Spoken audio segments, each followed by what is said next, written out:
الحمدللہ رب العالمین والصلاة والسلام علی سید المرسلین اما بعد۔ پچھلی ویڈیو میں ہم نے نماز کی شرائط کے متعلق سنا۔ آج سے ہم نماز کے فرائض کے متعلق سننا شروع کریں گے۔ عموماً یہ ہمارے ذہن میں ہوتا ہے کہ نماز کے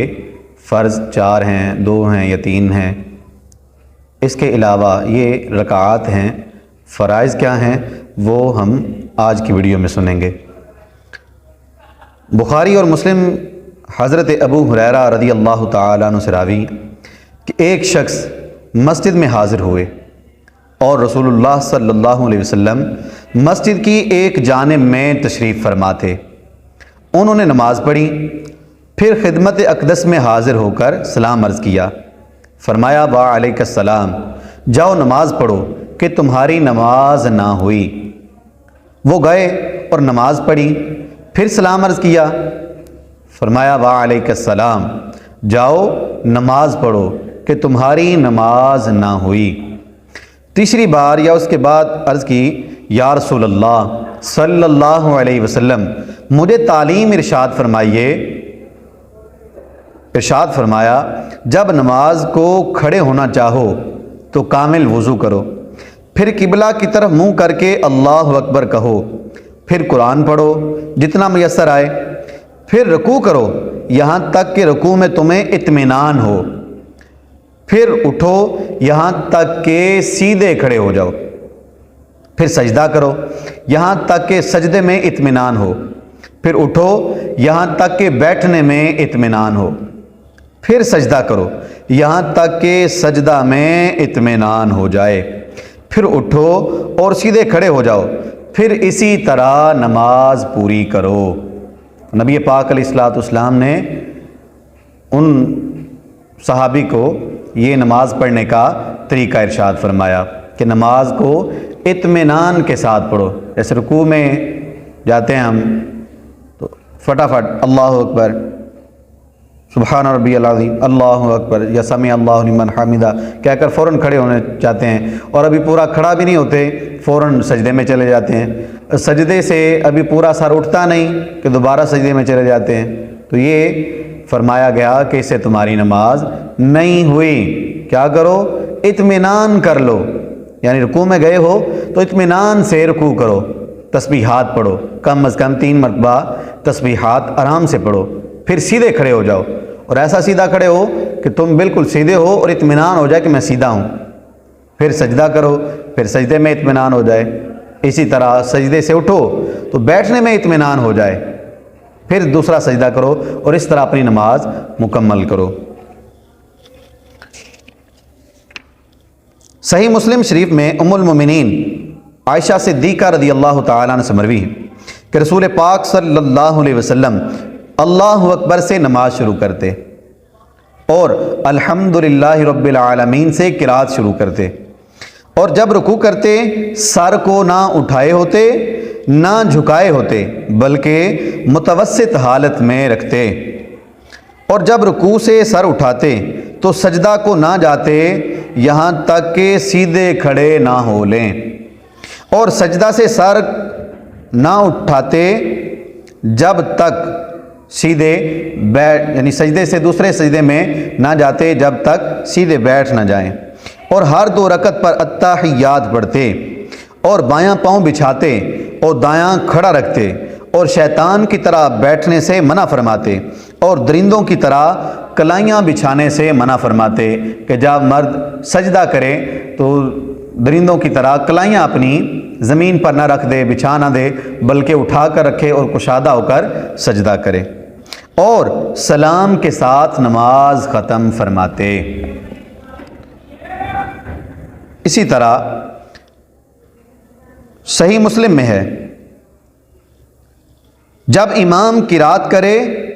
تم چپ رہو، جب امام قرات کرے تو تم چپ رہو، یعنی اس کے ساتھ ساتھ پڑھتے نہیں جانا۔ یہ کچھ احادیث مبارکہ نے برکت کے لیے عرض کی جن سے نماز کی اہمیت کا پتہ چلتا ہے کہ نماز یہ نہیں کہ جیسے آئے اللہ قبول کرنے والا ہے، اللہ خود ہی قبول کر لے گا، ایسا نہیں، بلکہ ہم صحیح پڑھیں گے تو اللہ قبول فرمائے گا، اس کی منشا ہوگی تو، اور اگر ہم صحیح نہ پڑھیں تو پھر کہاں سے قبول ہوگی۔ نماز کے فرائض میں سے پہلا فرض ہے تکبیر تحریمہ۔ تکبیر تحریمہ نماز کی چھٹی شرط بھی ہے اور نماز کا پہلا فرض بھی ہے۔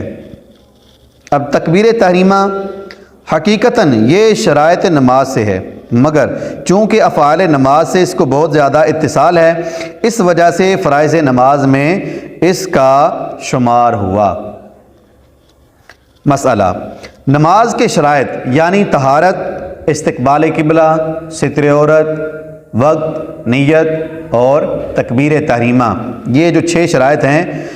ان کا پایا جانا یہ ضروری ہے۔ یہ پہلے پائی گئیں، اس کے بعد اب تکبیر سے اس نے نماز شروع کی، اللہ اکبر کہا تو نماز شروع ہوگی، اور اگر ان میں سے کوئی ایک شرط بھی فوت ہوئی تو اب نماز شروع ہی نہ ہوگی۔ مسئلہ، جن نمازوں میں قیام فرض ہے یعنی کھڑا ہونا فرض ہے، ان میں تکبیر تحریمہ کے لیے قیام فرض ہے، تو اگر بیٹھ کر اللہ اکبر کہا پھر کھڑا ہو گیا، نماز شروع ہی نہ ہوئی۔ تکبیر تحریمہ کہنی ہے جو فرض نمازیں ہیں جن میں بیٹھ کر نہیں پڑھی جا سکتی، وہ نمازیں جو بیٹھ کر نہیں پڑھی جا سکتی الا یہ کہ کسی کو عذر ہو، اتنا بیمار ہو کہ اٹھ سکتا ہی نہیں ہے، تو اس صورت اس کو چھوڑ کر، یہ عام آدمی کی بات ہو رہی ہے جو تندرست ہے، اگر وہ قیام پر طاقت رکھتا ہے تو اب اس پر ضروری ہے کہ وہ کھڑے ہو کر تکبیر کہے، اگر بیٹھ کر کہے گا تو اس کی نماز شروع ہی نہ ہوگی۔ مسئلہ، امام رکوع میں ہے اور تکبیر تحریمہ کہتا ہوا یہ پیچھے سے مقتدی آیا اور رکوع میں چلا گیا اور کہا اللہ اکبر کہتا ہوا سیدھا رکوع میں چلا گیا، تو یعنی تکبیر اس وقت ختم ہوئی کہ ہاتھ بڑھا کر یہ رکوع میں ہاتھ بڑھائے تو رکوع گھٹنوں تک پہنچ جائیں ہاتھ، تو ایسی صورت میں اس کی نماز نہیں ہوگی۔ پہلے اللہ اکبر تسلی سے کھڑے ہو کر کہے، اس کے بعد تھوڑا سا وقفہ کرے، پھر دوسری مرتبہ اللہ اکبر کہتا ہوا رکوع میں جائے۔ اگر ایسا نہیں کیا بلکہ اللہ اکبر سیدھا رکوع میں چلا گیا تو ایسی صورت میں اس کی نماز ہی نہیں ہوگی۔ مسئلہ، نفل کے لیے تکبیر تحریمہ رکوع میں کہی، نماز نہ ہوئی۔ ہاں، اگر بیٹھ کر کہتا ہے تو پھر جیسے نفل بیٹھ کر پڑھتے ہیں تو اللہ اکبر یہ بیٹھ کر کہی پھر نماز ہو گئی۔ مسئلہ، مقتدی نے لفظ اللہ امام کے ساتھ کہا مگر امام سے پہلے ہی ختم کر لی، اکبر ختم کر لی، تو اس کی نماز نہیں ہوئی۔ اگر اسی صورت میں پڑھ لی تو نماز اس کی نہیں ہوگی۔ امام کے بعد اللہ اکبر کہنا ہے پورا، امام سے پہلے نہیں کہہ سکتے، یا ختم امام سے پہلے نہیں کریں گے۔ مسئلہ، امام رکوع میں ہے اور اللہ اکبر کھڑے ہو کر کہا مگر اس تکبیر سے تکبیر رکوع کی نیت کی، نماز شروع ہو گئی اور یہ نیت لغو ہے، یعنی اس نے یہ کہا کہ میں اس تکبیر سے رکوع میں چلا جاؤں گا لیکن کھڑا رہا، اللہ اکبر کہہ کر کھڑا رہا اور بعد میں دوسری تکبیر کہہ کر رکوع میں چلا گیا تو اس کی نماز ہو جائے گی۔ مسئلہ، امام سے پہلے تکبیر تحریمہ کہی، اگر اقتداء کی نیت ہے نماز میں نہ آیا ورنہ شروع ہو گئی، مگر امام کی نیت میں شرکت نہ ہوئی بلکہ اپنی الگ، تو ایسی صورت میں یعنی امام سے پہلے ہی اللہ اکبر کہہ لیا، تو اگر تو اس کی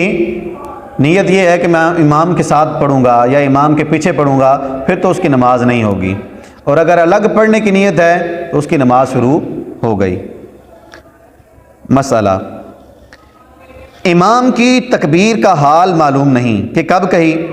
تو اگر غالب گمان ہے کہ امام سے پہلے کہی نہ ہو، اور اگر غالب گمان ہے کہ امام سے پہلے نہیں کہی تو ہو گئی۔ اگر یہ غالب گمان ہے کہ امام سے پہلے ہی میں نے اپنی تکبیر کہہ لی ہے تو اس کی نماز نہیں ہوئی، اور اگر یہ گمان ہے کہ نہیں امام سے بعد میں نے کہا ہے تو پھر اس کی نماز ہو جائے گی۔ اور اگر کسی طرف غالب گمان نہ ہو تو احتیاط یہ ہے کہ نماز توڑے اور پھر دوبارہ سے تحریمہ شروع کرے اور دوبارہ نماز شروع کرے۔ مسئلہ، جو شخص تکبیر کے تلفظ پر قادر نہ ہو، جیسے گونگا ہے یا کسی وجہ سے زبان بند ہو گئی ہے، لفظ اللہ اکبر نکلتا ہی نہیں ہے، تو وہ کیا کرے؟ دل میں ارادہ کافی ہے، دل میں ارادہ کر لے کہ میں یہ کہنا چاہتا ہوں، تو اس کے لیے اتنا ہی کافی ہے، نماز اس کی شروع ہو جائے گی۔ مسئلہ، اگر بطور تعجب اللہ اکبر کہا یا مؤذن کے جواب میں کہا اور اسی تکبیر سے نماز شروع کر دی، نماز نہیں ہوئی۔ یعنی کوئی کام ہو رہا تھا تو اس نے کہا اللہ اکبر، کیسا عظیم کام ہوا ہے، اور اسی کے ساتھ نماز شروع کر دی تو نماز نہیں ہوئی۔ یا مؤذن اذان دے رہا تھا کہیں جگہ، کسی جگہ، اور اس نے اللہ اکبر یعنی مؤذن کے اذان والا کہا، اس کے جواب میں کہا اور ساتھ ہی نماز شروع کر دی، تو ایسی صورت میں اس کی نماز نہیں ہوگی۔ مسئلہ، اللہ اکبر کی جگہ کوئی اور لفظ خالص تعظیم الہی کے لیے الفاظ ہوں، مثلا اللہ اجل یا اللہ اعظم یا اللہ کبیر یا اللہ الاکبر یا اللہ الکبیر یا الرحمن اکبر یا اللہ الہ یا لا الہ الا ہو یا سبحان اللہ یا الحمدللہ یا لا الہ الا اللہ وغیرہ الفاظ تعظیمی کہے تو ان سے ابتدا ہو جائے گی، مگر یہ تبدیلی مکروہ تحریمی ہے۔ ہیں سارے لفظ تعظیم، اللہ کی تعظیم کے لیے الفاظ ہیں، لیکن اللہ اکبر سے شروع کرنا یہ واجب ہے۔ ان الفاظ کے ساتھ نماز شروع کی، نماز تو ہو جائے گی لیکن مکروہ تحریمی ہے، ایسا نہیں کرنا چاہیے۔ تو یہ نماز کا پہلا فرض تکبیر تحریمہ، جس کے بارے میں ہم نے معلومات حاصل کی۔ اللہ کریم ہمیں ان باتوں کو یاد رکھنے، ان پر عمل کرنے کی توفیق عطا فرمائے۔